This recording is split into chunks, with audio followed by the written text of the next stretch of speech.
Today we talk about how can you disable this sign or know how you can do that on your Tappytoon app. So you just follow these ways, then it's going to work with you.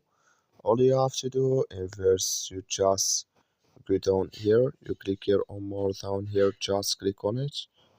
So then it's going to take you to your profile here. It's going to show for you like this. So then you go down here, then you click here on notifications here, you just click on it. Then you come to next step here, it's going to show for you like this here. You come here to events and promotions here, click in this sign or this color. Like you see color, it's gone, that's been events and promotions disabled with us now.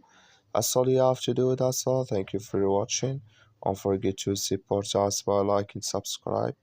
So you just follow these ways, then it's going to work with you. Thank you for your watching.